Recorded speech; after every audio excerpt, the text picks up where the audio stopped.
Ken, what up? We're live. We are live. Let's do this. All right, we're having some fun now. We got a lot more activity going on with more homes coming to the market.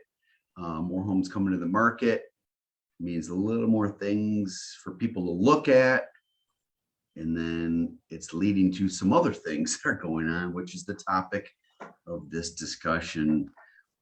Why are all these transactions blowing up right now? Again, we're not trying to be negative. We're trying to tell you what's going on the ground floor with everything that we're experiencing with all of our transactions and our people in the industry. So give me your quick feel for here we are, July 14th, 2022. Where are we at? So the whole point of this conversation was, I think it was that Redfin report that said, hey, the number of transactions after an agreement to purchase that are falling out is now at a pace where I believe it's like 15% of the transactions. So done some reading, you follow along with that. Some people are saying, oh my God, the sky is falling. Other people are saying, well, hey, if you look at that from before, this isn't astronomically higher than what it was. But I think the relevant part is it's about 25% more than what we've seen, 25 to 30% more fallout than what we've seen in this year. So it is an increase. Okay, so we'll try to keep this short as possible. Okay, the first thing that we're seeing is new construction.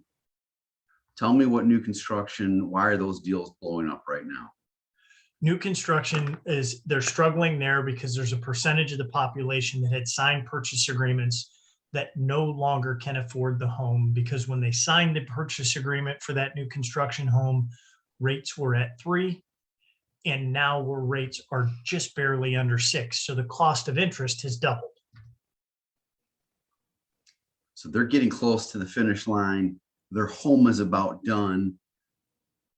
Typically the builder's lender comes back and says, hey, we got to get all your updated stuff. And that's when it goes, oof. Yeah, we've had a couple of those calls this week, and they're not fun. But builders, lenders, they do the screening initially. But again, they don't know when the home's going to be done. So the mortgage company probably isn't updating their stuff periodically. So you're right. Now that we're within 45 days of closing, let's refresh that. And not only is the interest rate an issue or a challenge to get through, but maybe something else that the borrower's done in the meantime that's preventing them from being able to actually deliver on the closing. It's sad. All right, number 2. It's called non-QM. That's the space. This would consist of bank statement loans for self-employed folks, DSCR loans. These are to purchase investment properties if you want to be a landlord, foreign national loans if you don't have your citizenship here in the US. This is called the non-QM space. It's less than probably 3% of the entire market, but that's starting to blow up. Tell me what you know there. Yeah, the largest lender in the country that provides those sources of funding last week went out of business. It wasn't a cutting of staff. It was an actual, they had a meeting and they ceased operations. They stopped paying people. There were paychecks that were due. It was just a really, really ugly scene. So the reason for that, two of those yes, companies. Yes. Okay. One was an abrupt, no notice, took sort of the industry by storm. And what caused that is the loans that they were doing, they're selling those to Wall Street because they cannot sell them to Fannie Mae or Freddie Mac, which is lather, rinse, repeat.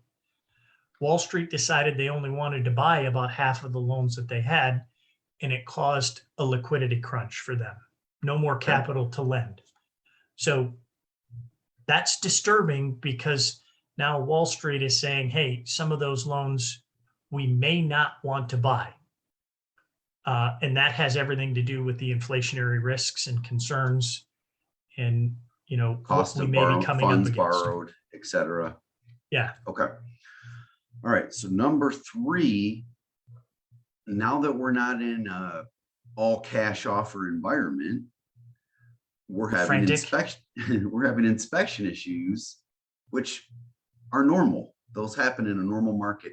We just haven't been in a normal market the last 6 or 12 months. So there hasn't been a ton of home inspections. Now we're back to normal. We're doing home inspections and we're seeing the typical fallout where the buyer says, nah. Absolutely.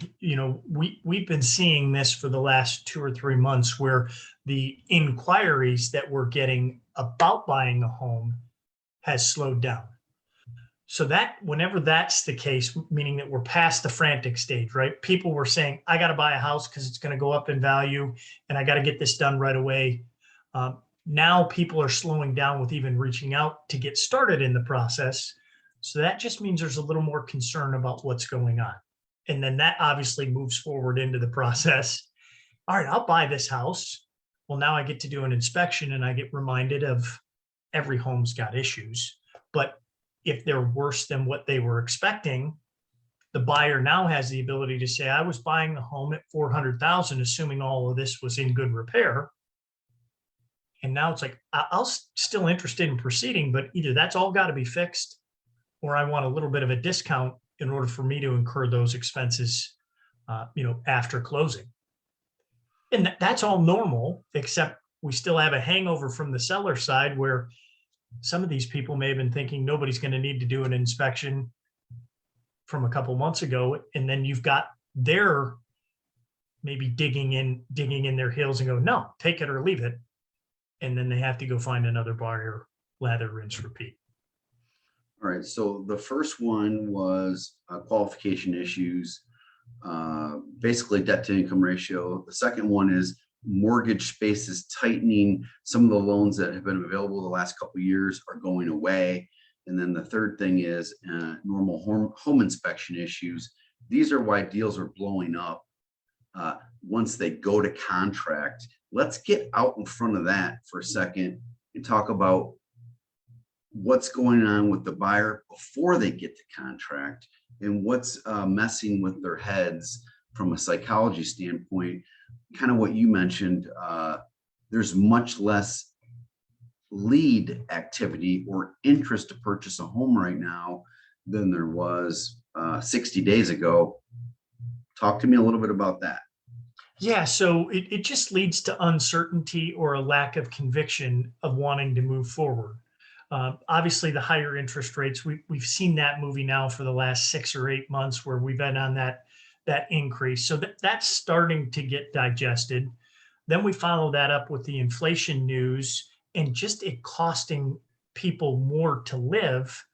And then we have, more inventory coming to the market.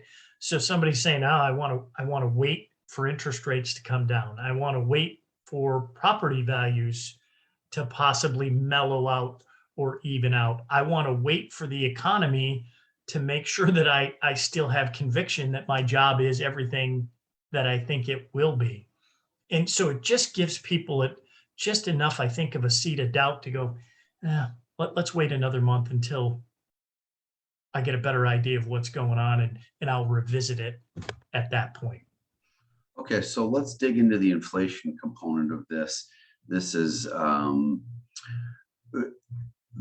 the folks have their paycheck isn't as going as far as it was, which means their savings is not stacking up like it was, which means consumer debt is starting to creep back up again.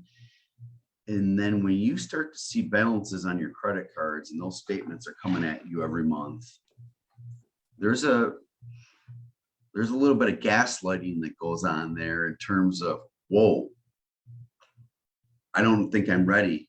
I thought I was, I'm not. That's what this inflation is doing to folks. Anything else there that you can think of? No, I think you've got it. I mean, we're talking to a fair amount of people that have conviction and have their plan in place, and it's like full speed ahead. This is what I'm going to do. And then we've got a bunch of people that are kind of in the middle bucket where they're almost like waiting for a sign from the heavens to tell them it's okay to do something. And we just have more adverse factors going on right now to help them feel good than we are the positive factors. So, that's what I'm seeing in the conversations with folks is it's just not as easy and I'm not as excited as I thought I would be. And it just makes it more of a chore than this kind of ideal puppies, unicorns, and rainbow experience of buying a house. Okay, not as excited. First thing I think of is home values. They're probably going to come down. I'm not as excited about jumping into home ownership. And my net worth has just been reduced by 20-25% because of my retirement account and or 401k, 403b, any funds I have in the stock market. I'm down there. So that feels funny to want to enter into home ownership when my paycheck isn't going as far, my retirement account is going the wrong way. I'm worried about home values. And then we get to that last component of, am I going to have a job? Holy cow. Those are a lot of It is. talking points. It certainly is. And it's way easy to be doom and gloom, and take that the wrong way. But we've had a lot of conversations about, hey, your stock or your retirement accounts or your investment accounts have gone down. I can't dispute that. But there's one of two ways to look at that, right? The sky is falling, or the other side, which is, man, there's never been a way to continue my contributions because now I'm buying more at these discounted prices. So not many people that we're talking to plan on retiring in the next 2 to 4 years. So there's plenty of time for that to take its course. With regard to home ownership, even if this property value increase comes to a screeching halt and gets to 2 or 3%, between that appreciation and paying down the loan balance, there's still wealth to be had in one component. But the other thing is you got to compare it with what your options are. Rents aren't going down yet. So, it's more sort of thought in looking at both sides, the negatives or the doom and gloom, and or the reality side of it, to go, hey, does this help you feel any better? What's interesting to me as I'm listening to you, and I think of the discussions we have with these folks about, let's say I am renting, we have people who are maxing out their 401ks that are renting. And it feels kind of like a conflict, like, does that really make sense? So we have to talk them through, maybe you have to scale back your retirement contributions for a period of time to get into home ownership, to make that transition, because it's a big leap. And then we can get you back to funding that thing to its max at a later date. It's very difficult to have it all right now. It certainly is. Yeah, that's the part of, again, some of the people have conviction, and for some reason they've just got it in their brain, I'm moving forward. Great. Yep. The other folks, though, it's really hard to try and balance what you just said, which is, hey, home ownership is a critical piece, meaning it provides you stability. Your rent will not increase. You can start gaining equity. You can have pride of ownership. Long term, it's a huge deal.